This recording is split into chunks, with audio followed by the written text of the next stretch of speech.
حضور علیہ السلام کا گزر ہوتا ہے، حضرت خدیجہ چھت پر موجود ہیں، اچانک ایک نور کی شعاعیں آتی ہوئی گلیوں سے نظر آئی، حیران رہ گئی کہ یہ نور کہاں سے آ رہا ہے۔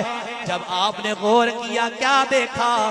کملی کالی کملی اوڑے بدوہا چہرے والا، واللیل زلفوں والا، مازاغ کی آنکھوں والا کملی والے آقا دنیا تشریف لا رہے ہیں۔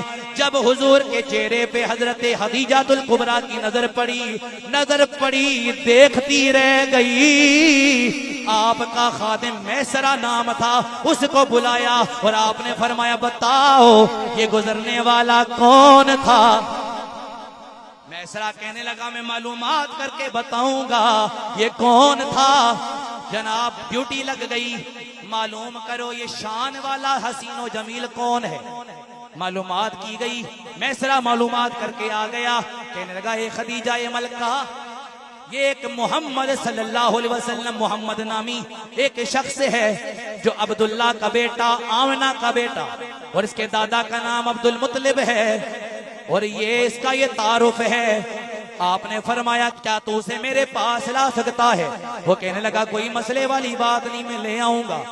چلا گیا میسرہ، خادم حضرت خدیجہ الکبریٰ کا خادم چلا گیا، حضور کی بارگاہ میں جاتا ہے، کہتا ہے اے محمد صلی اللہ علیہ وسلم میں ایک پیغام لے کر آیا ہوں۔ آپ نے فرمایا کیا پیغام ہے؟ کہنے لگا ہمارے عرب کی ایک امیر ترین خاتون جس کا نام خدیجہ الکبریٰ ہے، وہ حضرت خدیجہ، ان کا پیغام یہ ہے، ان کا شام میں ان کا مال تجارت ملک شام جاتا ہے، یہ کاروبار ہے ان کا، وہ چاہتی ہیں کوئی ایماندار، صادق و امین، دیانتدار، ایمانداری کے ساتھ کاروبار کرنے والا بندہ مل جائے۔ اگر آپ اجازت دیں تو ہم آپ کو اس وجہ سے آپ کی بارگاہ میں عرض کر دیں کہ آج کے بعد خدیجہ کا مال تجارت آپ ملک شام میں لے جائیں، جو اجرت آپ بولیں گے اجرت مل جائے گی۔ میرے آقا نے فرمایا ٹھیک ہے، میں یہ کرنے کے لیے تیار ہوں، اس لیے کہ میرے آقا کی نظر دیکھ رہی تھی یہی خدیجہ میرے نکاح میں آ جائے گی۔ توجہ کرنا، میرے آقا چل پڑے، مال تجارت لے کر جب جانے لگے، حضرت خدیجہ کے گھر جب آئے، پردے میں بات چیت ہوئی، ایک پردے کے دوسری طرف حضرت خدیجہ، آپ کی سہیلی حضرت نفیسہ، اور اس طرف پردے میں حضور علیہ السلام اور ساتھ حضرت خدیجہ کا خادم میسرہ موجود ہے۔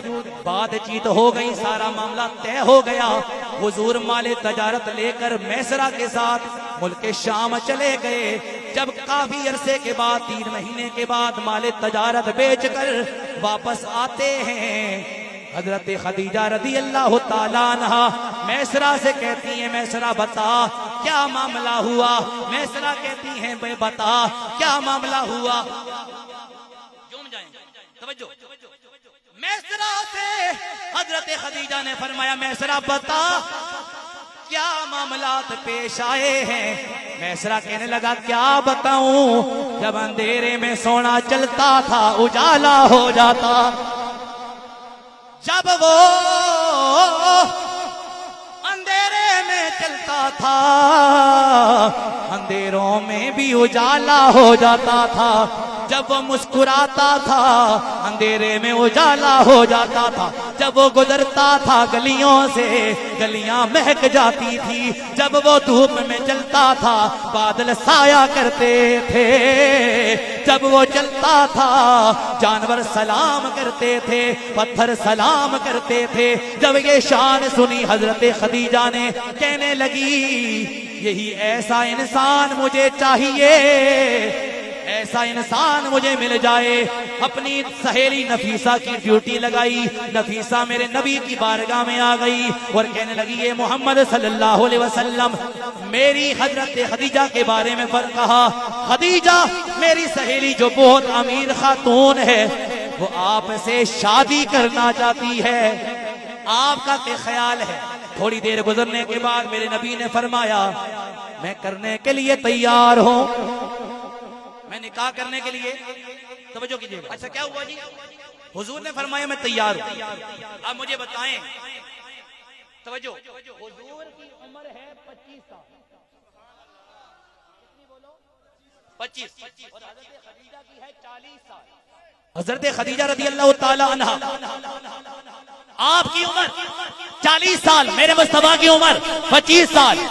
بیوہ ہیں, 2 بار بیوہ ہونے والی خاتون حضرت خدیجہ الکبریٰ, عمر 40 سال, حضور 25 سال. اتنے حسین, خوبصورت, نورانی بشر بن کے آنے والے 40 سال کی عمر سے والی خاتون سے شادی کرنے کی کیا ضرورت ہے؟ ہاں, وجہ یہ ہے کہ نفسانی خواہشات کے تابع نہیں تھے ہماری طرح. حضور نے شادی نفسانی خواہشات کے لیے نعوذ باللہ نہیں کی تھی. حضور کی نگاہ دیکھ رہی تھی یہی خدیجہ ہوگی جو میرے دین اسلام کی خدمت کرے, میرے دین اسلام کی خدمت کرے گی. میرے آقا کا نکاح ہو گیا, مختصر کر رہا ہوں, لمبی تفسیر نہیں. نکاح ہو گیا, حضرت خدیجہ نے اپنی ساری دولت میرے مصطفیٰ کے نام پر دین اسلام کے لیے قربان کر دی. اور حضور فرمایا کرتے تھے میری باقی ازواج بھی ہیں مگر خدیجہ کا مقابلہ کوئی نہیں کرتا. اور وہی حضرت خدیجہ ہیں جن کی اولاد سے اللہ نے اب جوم جاؤ گے, میں دیکھتا ہوں کون بولتا ہے کون خاموش رہتا ہے. وہی حضرت خدیجہ ہیں جن کی اولاد سے اللہ نے زہرا پاک کو پیدا فرمایا ہے.